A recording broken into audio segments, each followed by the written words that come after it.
Should Will Osprey beat Okada at Wrestle Kingdom? Should we, or should we not see a Will Osprey versus Naito feud? And should Will Osprey be the very first British-born IWGP Heavyweight Champion? All that and more on this week's Wrestling with Fiction. Are we good? Oh, thanks. Right? Yes. Okay. Hello? Oh, good. Finally. Frickin' sandwiches from Osprey's. Yes, I ordered the Robinson special. Was it at the Tokyo Dome? Okay. How long? 10 minutes! Does he not know that this stuff's supposed to last 30 minutes? That's how you get a 5-star sandwich. I don't know what kind of empire this Osprey company thinks it is, but I'm sure there's plenty of bloody rainmakers somewhere else. Thank God. Okay, look, if you were going to take any longer, I was going to go order a cheeky Nando's and head straight up. Oh! Wait. I don't think I called a sandwich shop. I dialed the number with an O instead of a 0. I know you're probably mad. So would I, if I knew it wasn't made at the Tokyo Dome. So, can I at least get a refund? Damn it. I should have ordered a Nando's. On this week's episode of the Wrestling with Fiction podcast, we'll be discussing the leader of the Empire, not the Star Wars one, it's Will Osprey. One of my thoughts on his current faction with the Great Okan, B. Priestley, and Jeff Cobb. How do I think his match with Okada will go, and where on earth will he go next? So for now, tell your friends, tell your friendliest friends, tell them all about this new and exciting edition of the Wrestling with Fiction podcast.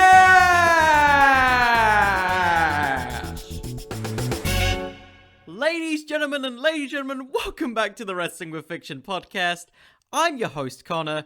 It's very weird for me to say my name, and this week we're covering Will Osprey in the traditional Wrestling with Fiction format. We are gonna go through 4 potential storylines on where he could go next. So, Will Osprey's an interesting case for me.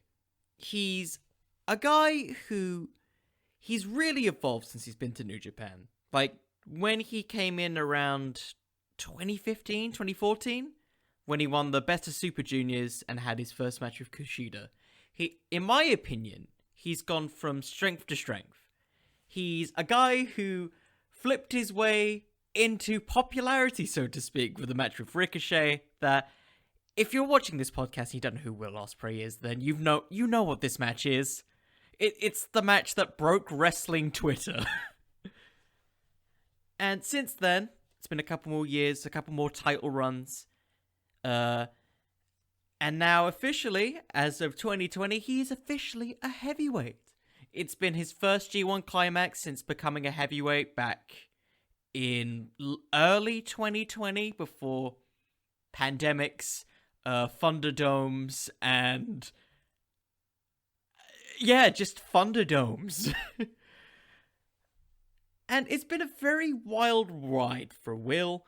Will really willed himself into a heel turn, didn't he? Where he's now going to be in probably the biggest match of his career against Kazuchika Okada. And honestly, I already talked about it in the preview, so we may as well get it out there now. It looks like this could potentially lead Will to having a world title run down the line. Maybe I'm crazy. Well, okay, I am, but maybe this is the thing that we've been waiting for with Will Osprey. Ever since Kenny Omega left New Japan, and they've really been looking for that new sort of Gaijin ace. Like, Jay White's really stepped up to the role, but they haven't really had someone who really fits the super athletic mold like Kenny Omega did back when he was in Japan. I feel like him, like, learning Japanese as of, like, the Best of Super Juniors last year is a good sign of that. I feel like he's going to be one of those sort of like lifer guys in New Japan up to this point, because I don't really see him going to AEW unless there is a merger that's happening. So, with that in mind, I think Will Osprey is a very likely candidate to be the first ever British IWGP Heavyweight Champion. He has the long-term storytelling of going from junior to heavyweight, paralleling other gaijins who've had the same situation, a la Kenny Omega. He's got that incredible athletic ability. I feel like he had such a good connection with the New Japan fans before he turned heel, that even if, like, he picks up a very big win, they'll still sort of approve of him being the world champion. I feel like the Empire is supposed to negate that, but I feel like at this point, people just love Will Osprey's sort of wrestling ability regardless. You can't knock that off of the guy. And I feel like if it isn't going to be Will Osprey, there isn't really many other likely candidates. Like, you've got Zack Sabre Jr., who, fantastic wrestler, don't get me wrong, but I don't think he's suited for the heavyweight style, particularly for, like, the way that New Japan sort of main events go. And the other option, who's another potential guy, Gabriel Kidd, one of the young lions in New Japan. I've personally seen him back in his WCPW days and personally think he has a good shot. But Will, he kind of just has all the tools to have it. I feel like the reason why New Japan split him up from Kazuchika Okada is mainly just to really get that character down. Because I feel like Will Osprey has such amazing athletic ability that you kind of need to sort of build a character from him. Now, I know people are probably iffy about his heel turn right now, whether it's good or whether it's bad. I mean, he's about to have his biggest match with Okada, which I feel like, this is an early prediction, but I think he's going to win this, just based off the fact that I feel like people are starting to get tired of Okada, or maybe that's just our sort of a Western perspective.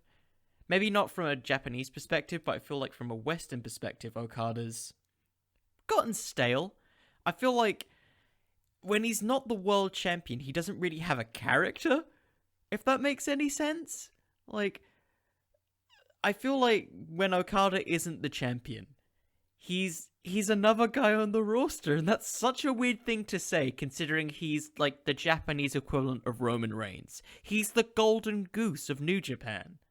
But when he isn't there, he doesn't really have anything. And Will Osprey is a guy who I definitely see them really building the company around of.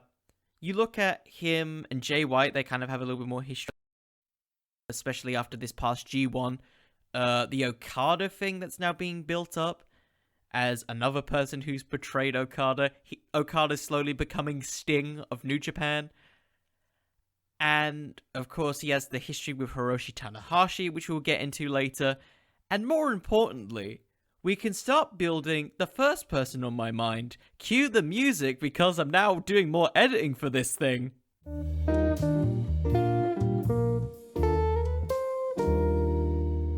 Is that a tranquilo? Yes. We're talking about Naito for a second.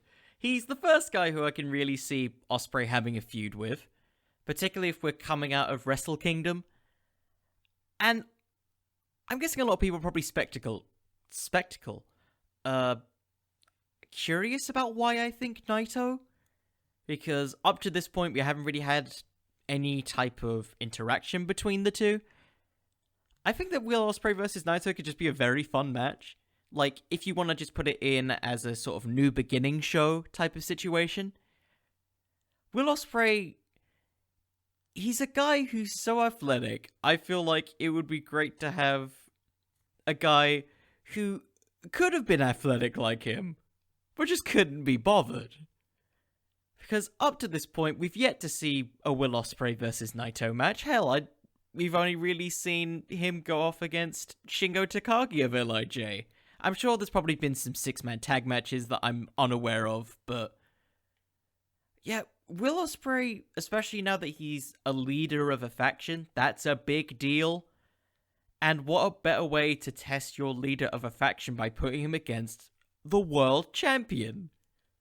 Now, I hear you cry, Will isn't ready for this. He only just got a faction. He's just beaten Okada at the G1 climax. He may not even win at Wrestle Kingdom.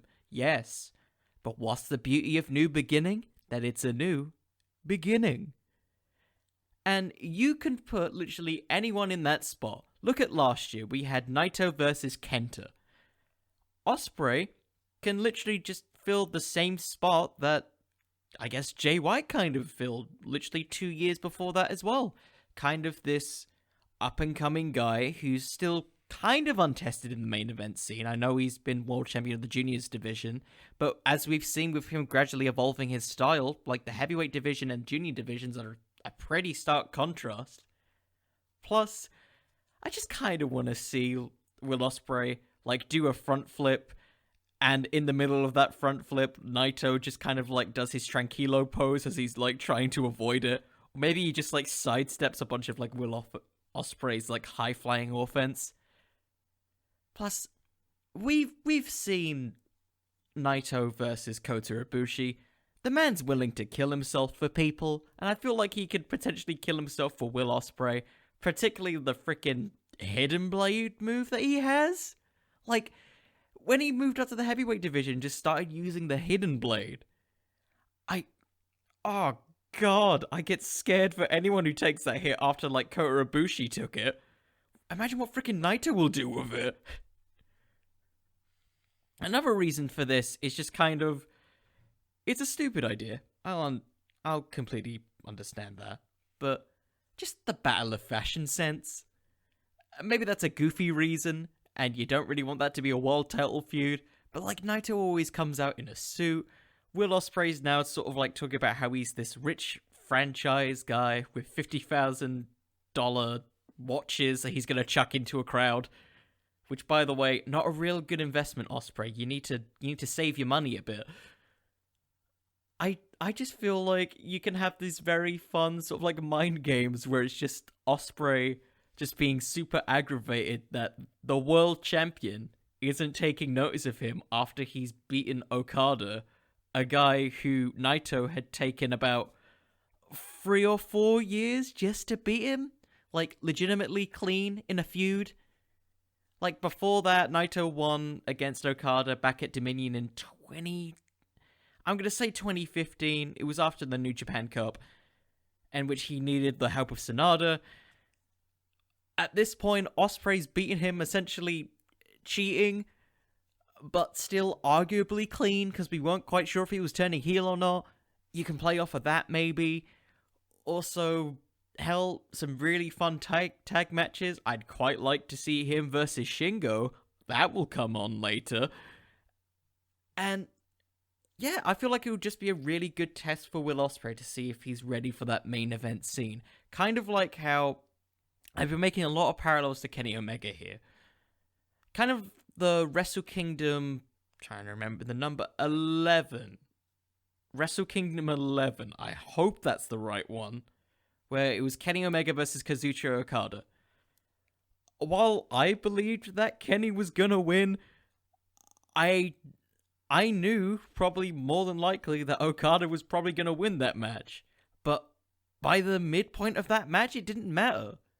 And at the same point, I feel like that's kind of the point of putting these two together. Will Ospreay right now is an untested leader. Now that he's sort of started to build the crumblings of his empire, he's a pretty untested leader with a pretty much untested faction in the Great Okan, Jeff Cobb, and miscellaneous people who will likely be added later. Maybe someone else later on this list. You never know. And there isn't really any other people who I can see him having a big feud with who's a leader. Like, you've got Jay White and Evil, who's kind of in this Bullet Club warfare thing at the moment. You've got Suzuki, who I don't know how much longer Suzuki's gonna go. And then you have nobody else really in factions, because it's the New Japan system. So that's kind of the basis of what I think this could be. It'd kind of be just mind games between the two. Will Ospreay just kind of demanding that he's recognized more for being probably one of the best wrestlers in the world. Naito being the best wrestler in the world in accordance to New Japan. That's kind of how I see that would go. But now that we've talked about someone who's tranquilo, I feel like we need to talk about someone who's a dragon.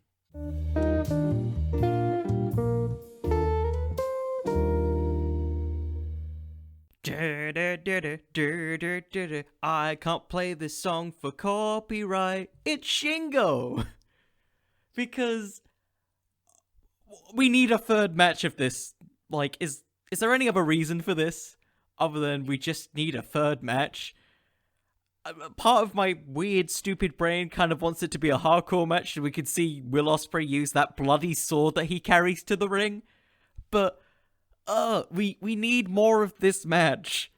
Like, we got it 2 years ago at the Best of Super Juniors finals. Awesome match. Probably one of my favorite matches of the year. We also got it at this year's G1. Soon to be Never Openweight champion Shingo Takagi and Will Osprey, in which it was just a battle of who's gonna adjust to the heavyweight style more, and who sort of like struggled more, because Osprey, in a weird way, adjusted to being a heavyweight better than Shingo did, which is kind of an odd thing to think about.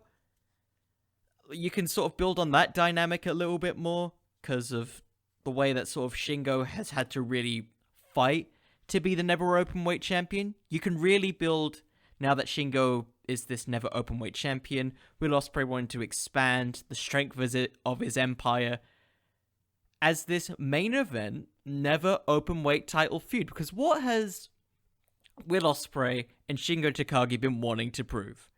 That they are main event draws. Shingo specifically wants to, like, carry the Never Openweight title to Prestige, back to the main event, and really sort of cement the title as the strong style belt.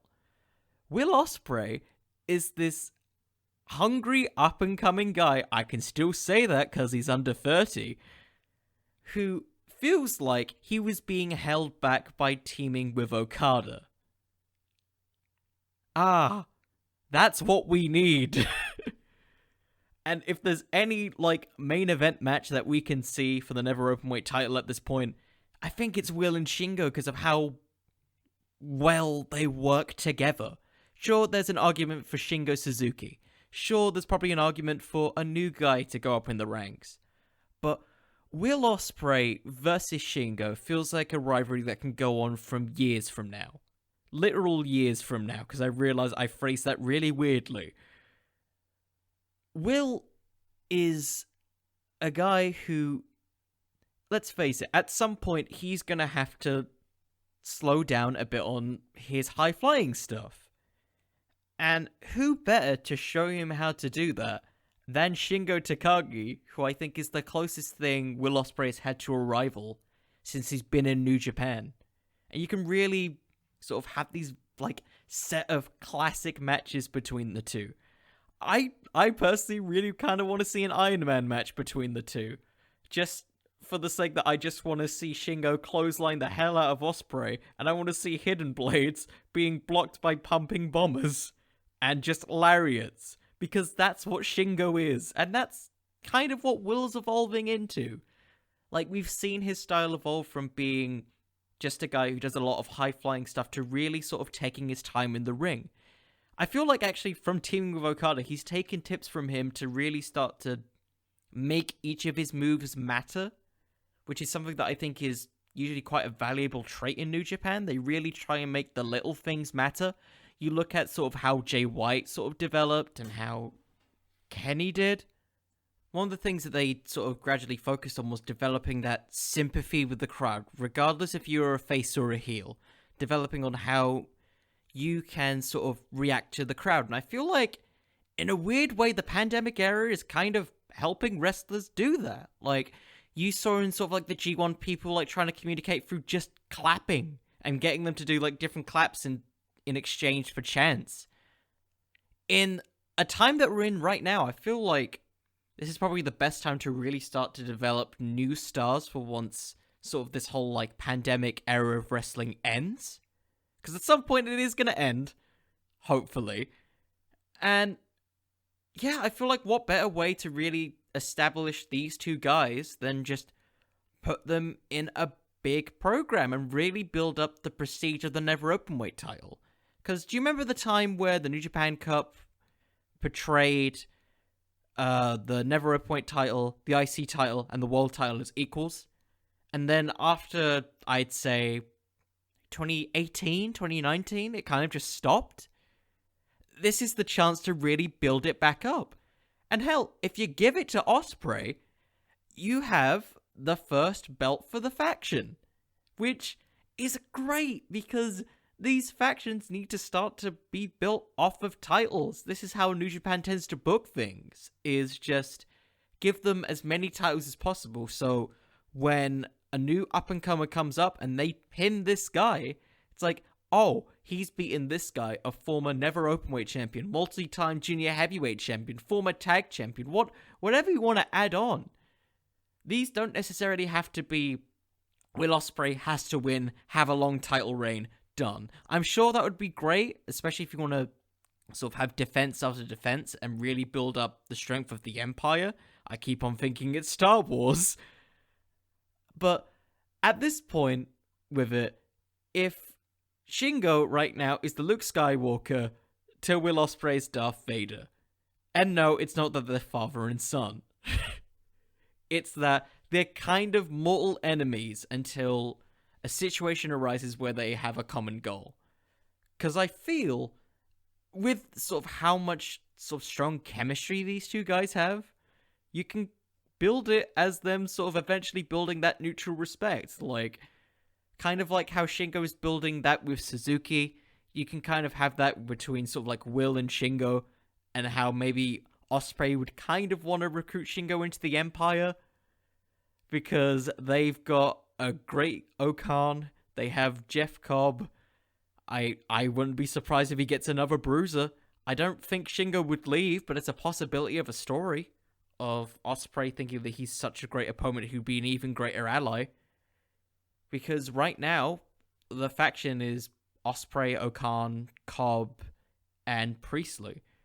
The things that they're missing right now are junior heavyweights, and maybe someone who can go for a singles title apart from Will. That's kind of how the Empire seems to look.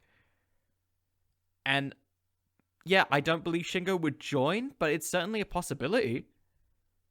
Just, you know, to add to the further sadness of Tetsuya Naito, if you want to bring it back to that feud idea, maybe Shingo joins the Empire, and in Naito being just so sad and disappointed, just ends up feuding with the Empire, just feeling absolutely betrayed that all of his friends just keep on leaving him.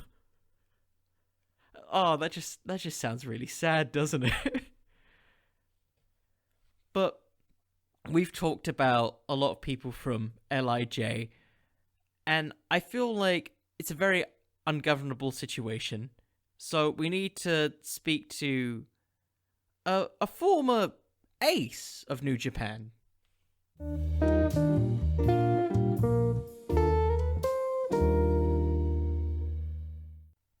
Go, Ace, into a feud with Tanahashi. Why Tanahashi? Just 'cause he's Tanahashi. Tanahashi is he's the wild card of New Japan booking, if you really think about it. He's the good white meat babyface who can kind of work with everyone. He's so good with anybody who he's in the ring with. And Will Osprey is no exception. If you guys remember last year's G1, where the final match of, I believe it was Block A, was Will Osprey versus Hiroshi Tanahashi. And they put on this big, fantastic match where, oddly enough, I remember this piece of commentary. Kevin Kelly talked about how Will Osprey, this was probably the biggest win of his career, facing a guy who has kind of been his idol in Japan. And that's kind of an interesting dynamic, because if we're talking about him being like an idol of idolizing Tanahashi, it's a great parallel to Kota Ibushi, Hiroshi Tanahashi's tag partner, and the guy who he thought could take his spot once he had to sort of go down the card and, later retire. Will Osprey, in this feud, I feel, could maybe be seeing him trying to take that title of the Ace by force. And I know what you might be asking, why Hiroshi Tanahashi and not Kota Ibushi? Simply because Hiroshi Tanahashi is a character who's on his last legs as a wrestler, and that's a sad thing to say. Because he still is fantastic in the position that he's in. He can still go, but he's not the main eventer that he once was. And it's the slow descent down the card that I feel like we've all been fearing since he had his last run as heavyweight champion and lost the belt to Jay White. And what better way to get a faction over than by having them beat the former ace of New Japan? Or, in some people's eyes, still the ace of New Japan. Especially from a guy who, it looked like, especially from that first G1 match that they had, someone who Tanahashi greatly respected. A guy who I can see, in almost a heel fashion, maybe stealing the high fly flow, just as a mocking thing. That he can do it better than Tanahashi. He's more athletic than Tanahashi. He's faster than Tanahashi. He has an army around him, unlike Tanahashi. Will Osprey at this point is a character that is yet to really define the layers of what his faction is and the goals behind it. Suzuki-gun is this chaotic faction that pretty much wants to destroy all of New Japan. Bullet Club is this Gaijin heel faction that was built upon the lack of recognition and love towards Gaijins in New Japan. Los Ingobernables de Japón was this group built upon outcasts who went to Mexico and then came back feeling isolated and arguably seen as kind of freaks. And Chaos was Chaos. Do they have a dynamic? I could be wrong. What is Chaos? So, the Empire is at this point where it isn't really seeming like it's really any type of faction with any type of goals or objectives apart from, like every other faction, get as many titles to control the power of New Japan. I like to think of it like as a big massive Megazord. They want to get all the pieces of the Megazord so they can form the Megazord. Or if you're a Yu-Gi-Oh fan, claim all the pieces of Exodia so they can obliterate everything. Osprey's group doesn't really have a specific agenda other than it's Will Osprey kind of saying that Okada held him back. And I feel like with Tanahashi, you can really start building up what the Empire is, what is their goal, and why is it significant? Because Hiroshi Tanahashi is just the good guy of all good guys. He fights every sort of heel faction regardless of their agenda.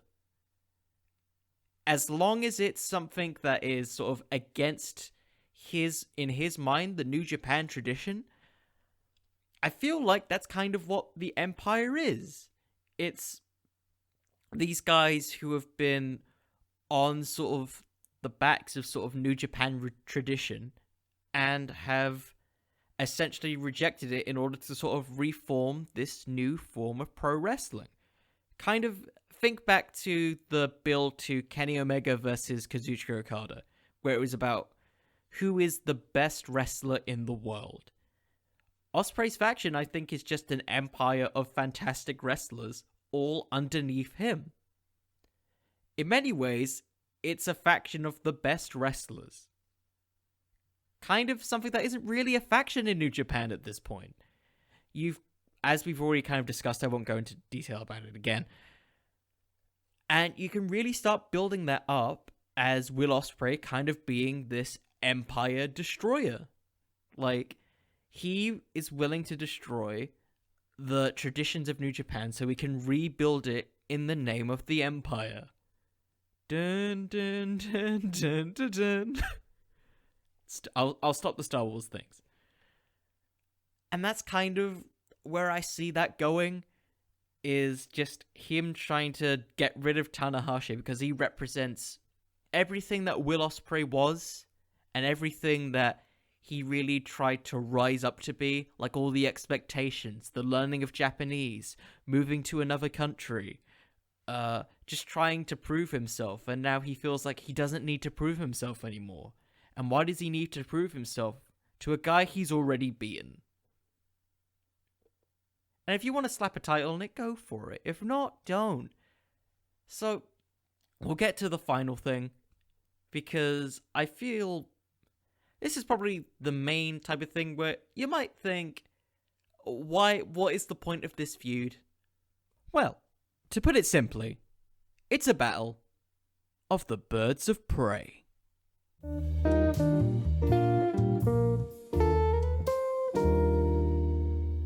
Somebody call David Attenborough, because there's an eagle in Japan. It's Robbie Eagles, ladies and gentlemen. And I know what you're thinking. Connor, Will Osprey and Robbie Eagles already have a connection. He basically brought him into Chaos. Why wouldn't he just join Will Osprey? Now, yes, that is true. But remember why Will brought him in there? It was because he saw something in him that was pretty much the exact same drive that he had back when he was just a guy who was the British guy who came to Japan. He saw that in Robbie Eagles. Right now, Robbie Eagles is in the same position that Will Osprey was when he was a junior. Pretty much that early stages of being a junior where he's still kind of trying to prove himself. Robbie Eagles is in that position right now. I don't think you need to have Robbie join the Empire straight away. I think you can drag this out for a couple months. You know, really add, a couple extra title matches here and there. Because all the times that Robbie Eagles has challenged for the title has been in his home country. It's been in Australia. You can have Robbie Eagles versus Will Osprey for the Rev Pro title as like a special attraction match. And one where it's the battle of the former aerial assassin, because I think he's given up on that nickname now, versus the Sniper of the Skies. Because, I'll be honest, I think the Sniper of the Skies works more as a heel character long term, but as like a babyface story, I think it's something that can get Robbie over a little bit. Because he's kind of been on and off in New Japan for now. And he'd be such a good match with Will Osprey again. I love their matches together, because I think they have such a good sort of like dynamic. And right now, they're 1-1. There's always a rubber match. So I'd quite like to see that sort of develop. Hell, if you want to do the old Bullet Club-esque antics, have the Empire interfere when it looks like Osprey is about to lose. I know that's a WWE thing, but as of right now, I think you can get away with it. You have B. Priestley kind of like interfering. You don't necessarily need to be a big bloody beatdown that leads to nothing. Have it lead to having Robbie Eagles constantly getting beaten up and getting no help from Chaos. That he's a guy who's worked so hard just to even get in the company. He risked sort of leaving the Bullet Club to join Chaos only to really get nothing. And the only person that he's really trusted in this company is Will Osprey. That's kind of how I can see that kind of like concluding, is that he realizes the same thing that Will Osprey did, which was the reason that he turned, was that he felt he was being held back by Okada. And I think to some extent you can play that story out with Robbie Eagles a little bit more, except he realizes it a bit sooner, because he isn't getting help from any of these guys, who are supposedly his friends. Hell, with it, I wouldn't mind seeing this stuff also play out on Rev Pro, because they're still kind of doing shows here and then. I'm not quite sure how they do them specifically, but we've seen that Robbie Eagles has been able to fly out to Japan. Maybe once the lockdown's sorted out in England, have like a special attraction match. Robbie Eagles versus Will Osprey. It's not like Robbie Eagles hasn't really had any other matches outside of sort of like Japan and Australia before. I'm pretty sure he has. And so I think it would be a fun little, like, series of matches. And you can really just sort of gradually, slowly build this turn of Robbie Eagles. Plus, it gives Robbie Eagles so much more credibility, because then you can start playing up that he's kind of seen all the inner workings of each of these other factions and how these guys work. Because he's been in Bullet Club, he's been in Chaos, and now he's part of the Empire. With it, I think you elevate Robbie Eagles with it, because you're having him go against, essentially, the leader of a faction. Because once you go against the leader of a faction, it's the undercard's equivalent of a boss fight. You have to try and win this boss fight. In order to beat the man, you gotta be the man. Kind of that dynamic is what I'm thinking with this. Robbie Eagles is a guy who hasn't really had much story with New Japan up to this point. And Will Osprey is really... his main story right now is just kind of building up the Empire and sort of taking stuff away from Okada. And in this case, I think right now one of the main things he's saying is that I will take everything that you love, including, right now, his kind of unbeatable aura, his Super Saiyan Okada mode, his kind of, I guess, main event status. I guess he says he wants to take his career, but I don't really know what that means, because if it's going to be a retirement match, there's no way that Okada's retiring at this point. So, for me, this kind of thing is kind of taking these members from Chaos who also feel the same way, and I feel like Robbie Eagles could be that guy. And it's something that I think we all see coming. We all see kind of Robbie Eagles probably just turning straight away.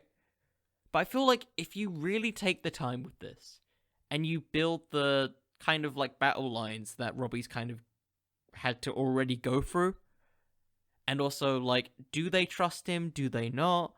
Because he was a former member of Bullet Club, then he became a member of Chaos, and now like, is he gonna join the Empire? Like, really build that sort of intrigue with it? Because remember, Jay White didn't join the Bullet Club straight away back when everyone thought he would, when he used to come out with that big sort of leather trench coat, calling himself the Switchblade. They really took their time with it, and I feel like you can play off this with Robbie Eagles kind of being the fox in the henhouse. This guy who is essentially a mini Will Osprey, or at least Osprey 2.0 in the junior division, because I feel like their interest is more in show than it is to Robbie Eagles at this point. And start to build that dissension. Plus, you get a bunch of really kick-ass matches between Will Osprey and Robbie Eagles. Because long-term, the Sniper of the Skies, I think, is a much better heel character. And Osprey, he needs, like, matches like this to really sort of build credibility to this heel persona that he's building up. Like, putting him straight into a feud of Okada is great to sort of add stakes to his character. But if you want to keep credibility long-term, you need to have guys like Robbie Eagles feud with him. Otherwise, how do you build where Will Osprey is at this point in time in terms of New Japan booking? So that's kind of all my basis thoughts on where I think kind of Will Osprey and the Empire will go next. It's very hard to say if he's going to be a world champion or not. On one hand, I'd like to believe wholeheartedly that yes, because I'm biased and I'm English. But on the other hand, I don't know if they're just going to make him purely just the Rev Pro champion as this kind of thing of leading a faction. Because all the guys that he's had and sort of joined with are guys who haven't really had championship experience or have won titles in New Japan. Like, I know Cobb won the NEVER Openweight title, but he never really had a long reign with it. So I feel like it may take a couple years if Will Ospreay's going to win the world title. So right now it's kind of up in the air at this point. I feel like if you're going to have him win it, I feel like you have to have him beat Okada again, just to really sort of solidify this. But if not, I can understand if you'd want to build it for long term, because we all know how New Japan likes to book. It's very long term. Hell, Switchblade Jay White is only starting to really come around as a character that people like literally this year and the year before. We spent 2 years wondering if he was going to be good or not. So with that in mind, we're going to end on the segment to end all segments, the show closer, the ending owner.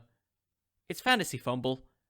For those of you who've somehow got to the end of this and have dealt with me rambling with weird Star Wars, David Attenborough, and Yu-Gi-Oh! References, Fantasy Fumble is my equivalent of what is the weirdest, wackiest storyline that I can come up with and present to you within a weird format.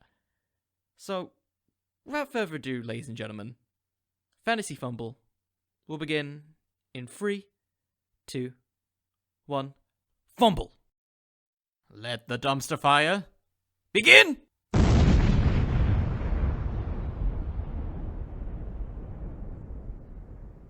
Okay, so, I have no idea how to do this again. So, Will Osprey. We know him now, he's the Gucci Gang. He's the rich boy. He is the newfound thing. The new rich boy of the rich boys. What does he have money for now? DVDs. That's right. Toru Yano, his former Chaos member, has now formed a hatred, a dislike for Will Osprey and his Gucci gear, thinking, what are you doing? In Japanese, of course. Why don't you buy my DVDs? And Will Osprey disagrees. He says he's rich. He can throw his money wherever he will. He will throw his watches out the window. He'll throw his Gucci sweaters out of a frying pan. He'll throw them anywhere he goddamn wants. And of course, Toru Yano disagrees. And of course, one night, after Will Osprey successfully defeats a wrestler, I don't know, who else? Ishii, Tomohiro Ishii, Toru Yano's best friend. He walks across to his locker room, because he now has a locker room now, to find that his clothes have been stolen and replaced with Toru Yano DVDs. Of course now, Will Osprey is broke. He can only walk around the streets of Roppongi and Shinjuku in his ring gear. Ashamed, angry, and PO'd, he looks for Toru Yano. He finds him, and they have a brawl. They fight, only for Will to find that he's ran away with his King of Pro Wrestling trophy. So now, Will Osprey looks to get that King of Pro Wrestling trophy and reclaim all of his lost wealth, the wealth of the Empire versus the wealth of a king. It's the battle that shall happen at Sakura Genesis or New Beginning, whatever show you want. And we have the match. Toru Yano comes out holding his King of Pro Wrestling trophy proudly, fondly, walking across each area of the stage with all of Will Osprey's wages and money, throwing it to the crowd because he is a good guy. And also he keeps a lot of it for himself so he can spend more on his high quality DVDs. And Will comes out with the Empire by his side, giving him a freshly paired clothing which he could not afford himself. And so they have a match. Toru Yano runs around the ring. He dismantles the turnbuckles. He dismantles the ring ropes. And he also dismantles Will Osprey's clothes, because that's right, he has scissors, baby. Remember, this is Toru Yano we're talking about. He tries ripping off pairs of clothes because he knows that Will Osprey doesn't have any other clothes. Because he's no longer an assassin. He's a Gucci Gang Empire man. And so he must fight naked, proud, and in charge of his own empire. So at this point, Will has to find the confidence in himself. Find the confidence of the nudist man. Find the confidence of a former aerial assassin. And assassinate his target. He counters various things, including being tied to a rope, tied to Jeff Cobb, and even masking himself with B. Priestley so he isn't showing his assassin bits. And so he does this. He doesn't want to win by countout. He wants to destroy Yano. dismantle him for forcing him to watch all of his DVDs. So he does.